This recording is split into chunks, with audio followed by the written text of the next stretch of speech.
Illustration number 36 पर हम बात क्या करते हैं। हमारे पास 3 पार्टनर है। एक पार्टनर का नाम नरेश है, उसके बाद एक पार्टनर का नाम ध्रुव है और एक का नाम क्या है, अजीम है। तो ये तीनों आपके पास पार्टनर है जिनके बीच के रेशियो है 5:3:7। ध्यान से समझना, इन तीनों के बीच के जो आपको रेशियो दिए हुए हैं क्वेश्चन में वो 5:3:7 है। Naresh retire from the firm. Naresh क्या हुआ, आपकी फर्म से रिटायर हो गया। तो नरेश आपके पास है पहला वाला पार्टनर। ठीक है जी, आगे बढ़ते हैं। Dhruv and Azim decide to share profits in the ratio of 2:3। बहुत बढ़िया क्वेश्चन है। यहाँ पर आपको ओल्ड रेशियो दे रखे हैं, क्वेश्चन में आपको न्यू रेशियो भी दे रखे हैं, क्वेश्चन बता भी रहा है कि कौन सा पार्टनर क्या हुआ है, रिटायर हुआ है। ठीक है सर, आगे बढ़ते हैं। The adjusted capital account of Dhruv and Azeem at the time of Naresh retirement should show the balance of 33,000 and 70,500। एक नई टर्म यहाँ पर आ रही है, adjusted capital account. Adjusted capital account, ध्यान से मेरी बात को समझना, ये कुछ नहीं है, आप सिर्फ पार्टनर्स कैपिटल दिमाग में ले आओ। आपके दिमाग में क्या होना चाहिए, पार्टनर्स कैपिटल दिमाग में आना चाहिए। ठीक है, आपके दिमाग में पार्टनर्स कैपिटल आना चाहिए। आपको क्रेडिट आइटम पता है सारे के सारे, आपको डेबिट आइटम भी सबके सब पता है। आपको पता है कि हम क्रेडिट में से डेबिट को जो माइनस करते हैं तो जो बैलेंस बचता है, नहीं आया समझ में। एडजस्टेड कैपिटल अकाउंट के लिए मैं क्या बोल रहा हूँ, दिमाग में क्या लिया हो, पार्टनर्स कैपिटल अकाउंट लेकर आ जाओ। क्या आपको क्रेडिट आइटम पता है, नहीं पता तो भैया रिवाइज करो फिर। ठीक है, और डेबिट आइटम भी आपको पता है। इन क्रेडिट आइटम में से डेबिट को आप माइनस कर लो, इन क्रेडिट आइटम में से आप डेबिट को माइनस कर लो, जो बचता है वो यहाँ पे बैलेंस दिया हुआ है 33,000 एंड 70,500। समझा पाया मैं? हाँ सर। एडजस्टेड कैपिटल अकाउंट किसका दिया हुआ, ध्रुव का और अजीम का। किस टाइम की बात है, जब नरेश का क्या हुआ, रिटायरमेंट हुआ। तो वहां पर बैलेंस क्या दिख रहा था, 33,000 एंड 70,500। ठीक है, आगे क्वेश्चन में लिखा हुआ है the total amount to be paid to Naresh is 90,500। Naresh कौन है, जो पार्टनर बिजनेस को छोड़कर जा रहा है, रिटायरिंग पार्टनर है। नरेश कौन है, जो हमारे यहाँ पे फर्म को छोड़कर जा रहा है भैया। उसको हमने कितना पैसा पे करना है, नरेश को 90,500 रुपीज पे करना है, विच is paid in cash immediately by the firm. बढ़िया क्वेश्चन है कि हमने उसको 90,500 तुरंत ही पे कर दिया। काय पर पे कर दिया भैया, कैश में पे कर दिया इमीडिएटली बाय द फर्म। कोई दिक्कत तो नहीं है। The cash being contributed by the Dhruv and Azeem in such a way that their capital becomes proportionate to their new profit sharing ratio and the firms maintain a minimum cash balance of 5,000 from its existing balance of 20,000। ध्यान से मेरी बात को समझना, ISC specimen का question है 2022 का। Question में कुछ नहीं है, सिर्फ एक कैलकुलेशन है और कुछ नहीं है। फिर से पढ़ते हैं, मैं 2-3 बार यहाँ पर फोकस आपका लेकर आता हूँ। पहले मुझको बताओ, यहाँ तक आपको कोई दिक्कत नहीं आई होगी? नहीं सर। यहाँ पे कोई भी चीज़ दोबारा से बतानी हो? नहीं। आपको पता चल गया, 3 पार्टनर के बारे में पता चल गया, उनके आपको रेशियो भी पता चल गए। आपको पता चल गया नरेश ने फर्म को छोड़ दिया।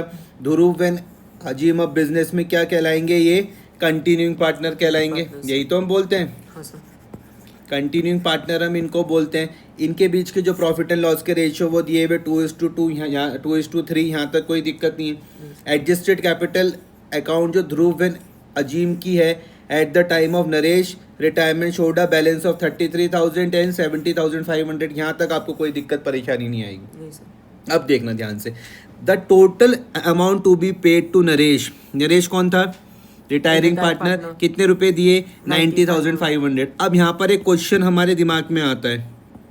क्वेश्चन दिमाग में क्या आ रहा है, क्या 90,500 फर्म के पास पहले से थे? आंसर है नहीं, फर्म के पास नहीं रहे होंगे, क्योंकि ये कैश कौन लेकर आया, कंट्रीब्यूट किया गया ध्रुव एंड अजीम ने। आई बात समझ में?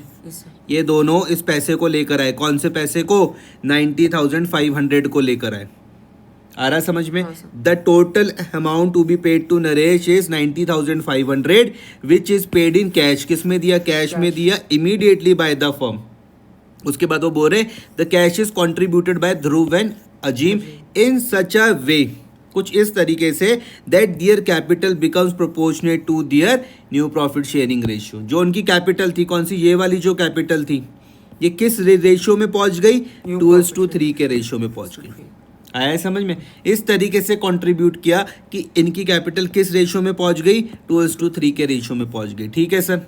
And the firms maintain a minimum cash balance of 5,000, और फर्म के पास भैया मिनिमम कैश बैलेंस रहा, कितना रहा, 5,000 रुपीज रहा। ठीक है, from its existing balance of cash of 20,000। आहा, ये बात कही गई कि अभी फर्म के पास कितना रुपया है, 20,000 है। देखो अब ध्यान से मेरी बात को समझना। अब क्या क्या चीज़ें मुझे यहाँ से पढ़कर समझ में आ रही, मुझे एक बात तो ये समझ में आ रही है कि हमारे पास फर्म के पास स्टार्टिंग में कितने रुपए हैं, 20,000, बाद में कितने रुपए हैं, 5,000, भैया स्टार्टिंग में थे फर्म के पास 20,000 रुपीज़, बाद में 5,000 रुपीज़। ठीक है, अब मैं बोल रहा हूँ कुछ पैसा फर्म के पास आया होगा और कुछ पैसा फर्म से गया होगा, यही तो हुआ होगा। बाद में बैलेंस क्या बचा, ये बचा 5,000 रुपीज़। यही कहानी है जो मुझे अभी तक यहाँ पे समझ में है। ठीक है, अच्छा इस क्वेश्चन में कुछ गेम नहीं है। करना क्या है, payment made to the retiring partner निकालना है। You are required to pass the journal entry करना है। पहला payment made to retiring partner, entry करते हुए तो मुझे कोई दिक्कत नहीं आएगी। अगर मैं पेमेंट कर रहा हूँ तो मुझे पता है कि भैया जो मेरा बैंक बैलेंस है वो तो क्या हो जाएगा, कम हो जाएगा। ए माइनस मतलब कहाँ चल जाएगा, क्रेडिट चल जाएगा। ये है समझ में? अगर मैं रिटायरिंग पार्टनर को पैसा दे दूंगा तो रिटायरिंग पार्टनर का जो कैपिटल अकाउंट है उसमें एल माइनस का रूल लगेगा और डेबिट में आ जाएगा। एंट्री क्या बन जाएगी, retiring partner's capital account debit to bank. यहाँ तक कोई दिक्कत तो नहीं, लेकिन आ रहा समझ में, अमाउंट कितनी देनी है वो भी दिया हुआ, 90,500, 90,500। नहीं आया समझ में? तो पहली वाली में तो मुझे कुछ समस्या नहीं आने वाली। You are required to pass journal entries to record payment made to the retiring partner, सब कुछ दिया हुआ था। एंट्री मुझको पता है, अमाउंट मुझको पता है। Naresh capital DR to bank, इसमें मैंने काय का रूल लगाया, एल माइनस का रूल लगाया, इसमें काय का रूल लगाया, ए माइनस का लगाया। ये 90,500 कहाँ से आया बता सकते हो सर? ये वो अमाउंट है जो पेबल है। ये तो क्वेश्चन में गिवन था, नहीं था? पार्टनर को जो था या नहीं था? 90,500 था क्वेश्चन में दिया हुआ। ये देखो, तो पहले में तो करने में कोई दिक्कत नहीं, अब आएगी दिक्कत दूसरे वाले पर। Cash bought in by the remaining partner to pay off the retiring partner, इसकी एंट्री डालनी है। एंट्री में हमको कोई दिक्कत नहीं आएगी। देखो एंट्री में तो मुझे कोई समस्या नहीं आने वाली। क्या बोल रहा है, cash bought in by the remaining partner. मेरा दिमाग क्या काम कर रहा कि जो पार्टनर बचे हुए वो कैश लेकर आ रहे, तो फर्म में तो बैंक बैलेंस बढ़ जाएगा, फर्म में तो बैंक बैलेंस तो बढ़ ही जाएगा।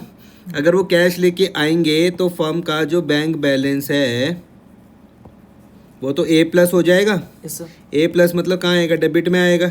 और 2 जो पार्टनर्स लेकर आ रहे, 2 कंटिन्यूइंग पार्टनर्स जो भी उनके नाम थे, इसमें L+ का रूल लग जाएगा। यहाँ तक तो कोई समस्या नहीं है। समस्या आएगी यहाँ पर कि भैया कितने कितने पैसे लाए, वो समस्या आएगी इस अमाउंट को भरने में। एंट्री में तो मुझे कोई दिक्कत नहीं आएगी। एंट्री में तो मुझे A+ भी समझ में आ रहा, अगर पार्टनर्स लेकर आ रहे तो L+ भी समझ में आ रहा। मुझे समझना है कि भैया वो कितना पैसा लेकर आए, ये हमें कैलकुलेशन करनी है। इसके लिए देखते हैं, देखो ध्यान से।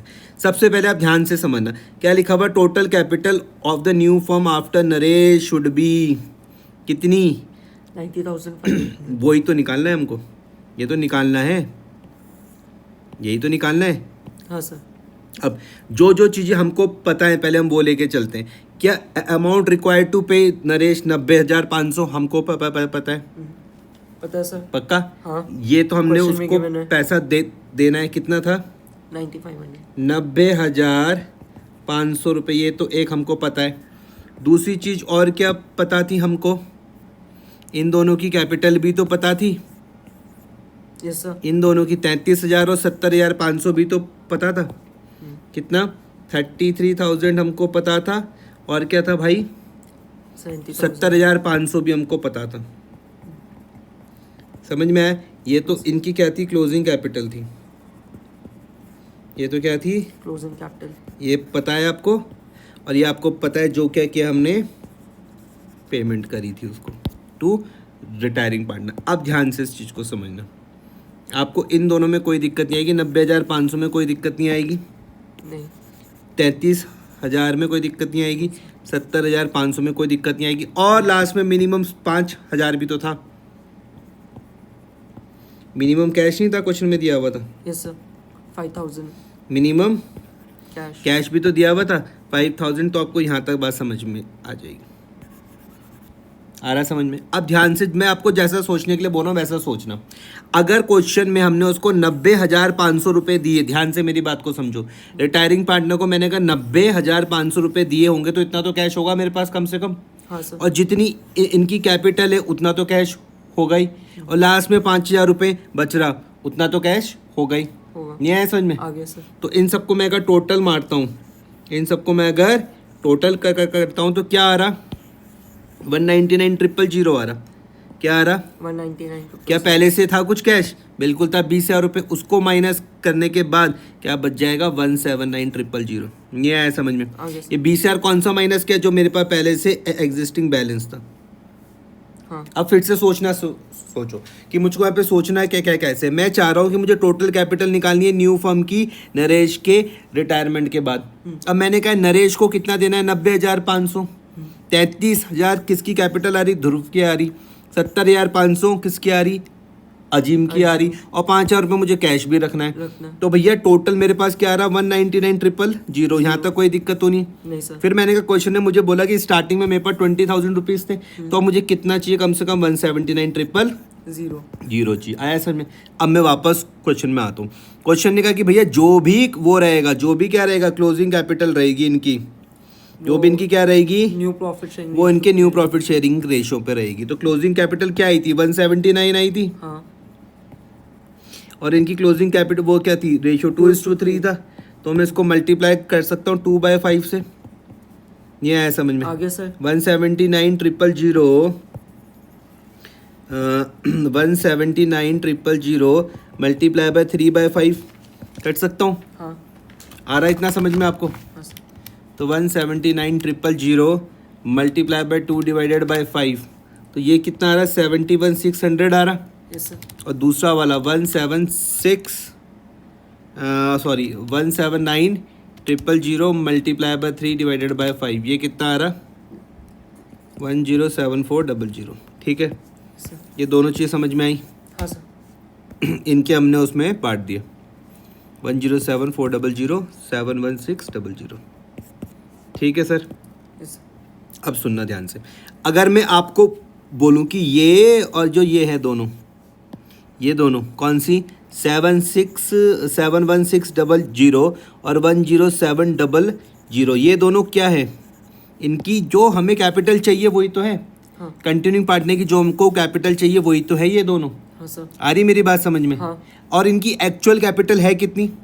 तो एक्चुअल कैपिटल, अगर देखो मैं आपको इसको ऐसे करके बताता हूँ। अगर मैं आपको एक सुंदर सा छोटा सा एक पार्टनर्स कैपिटल से समझा पाया तो थोड़ा बहुत क्या पता आपको समझ में आ जाए। देखना यहाँ पर, ये मैंने बनाया एक पार्टनर्स कैपिटल अकाउंट। ठीक है भाई? क्या पहले से कुछ कैपिटल थी? हाँ थी ना उनकी? हाँ तो जो उनकी पहले से थी वो भी लिख लेता हूँ, और जो चाहिए वो भी लिख लेता हूँ। ठीक है? यस सर बस रिटायरिंग क्या क्या नाम था उनका? ध्रुव और अजीम। DA लिख दूँ? ध्रुव और अजीम। ठीक है भाई? इसकी क्या थी? 33,000 थी या नहीं थी? और इसकी क्या थी? 70,500 थी। हाँ सर थी 70,000। अब हमको चाहिए कितनी? जो चाहिए मतलब वो तो यही हो गया, 2 बैलेंस कैरी डाउन ही तो हुआ। इसकी चाहिए 71600, इसको चाहिए 107,400। ये वाली मेरी बात समझ में आ रही? हाँ सर जो साइड बड़ी होती है उसको हम दोनों तरफ लिखते हैं। 71600 यहाँ पर आ जाएगा, 107,400 यहाँ पर आ जाएगा। आया समझ में? 71600 107,400। अब सोचना जरा, कैपिटल है कितनी इसकी? 33,000। चाहिए कितनी? 71600। कैपिटल है कितनी? 33,000। होनी कितनी चाहिए? 71600। तो इसका मतलब ये और पैसा लेकर आएगा। नहीं आया समझ में? आगे सर ये और पैसा लेकर आएगा। आएगा, लाना पड़ेगा ना इसको। हाँ तो कितना लाएगा? 71600 माइनस 33,000 कितना आ रहा? ये और कितना लाएगा? 38,600। अब इसका देखो कितनी कैपिटल है? 70,500। होनी कितनी चाहिए? 10700। 70,500 होनी कितनी चाहिए? 10700। तो ये और भी पैसा लेकर आएगा 1074 00 माइनस 70,500 500 कितना आ रहा? 36,900 36,900 समझ में है? इतना पैसा इसको लाना पड़ेगा, इतना पैसा इसको लाना पड़ेगा। एंट्री तो हमको पता ही थी, उस पर हम लिख देंगे। क्या आ रही है अमाउंट? 38,600 आपको समझ में आ गया। 36,900 भी आपको समझ में आ गया। आया समझ में? हाँ सर। क्या लिख दूंगा मैं इसको यहाँ पे? By bank. कोई दिक्कत? नहीं सर। तो सिर्फ गेम का एक था इसमें, कैलकुलेशन का। बाकी इस क्वेश्चन में ऐसी कुछ का चीज़ थी नहीं। आया समझ में? करो इसको।